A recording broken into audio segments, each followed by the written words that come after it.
एकदा एक उंटाचं पिल्लू त्याच्या आईला विचारतं, आई आपल्या पाठीवर एवढं मोठं कुबड का बरं असतं?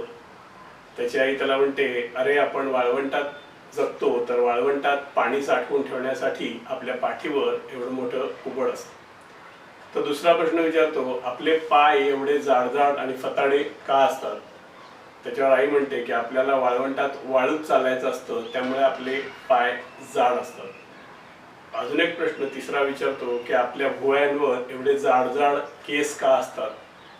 त्याच्यावर आई म्हणते की वाळवंटात खूप वाळू रेती उडत असते, त्याच्यापासून आपल्या डोळ्याचं संरक्षण व्हावं म्हणून आपल्या भुवयांवर एवढे जाड केस असतात.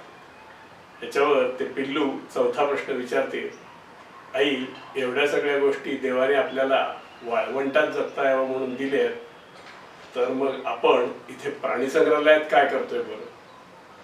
मित्रांनो, लक्षात ठेवा, आपल्याकडे कितीही गुण असतील पण ते गुण प्रत्यक्षात आणण्यासारखी परिस्थिती नसेल तर त्याचा काहीच उपयोग नसतो. असे छान विचार ऐकण्यासाठी आपलं चॅनल सबस्क्राईब करा, ज्याचं नाव आहे अड्डा आनंदाचा.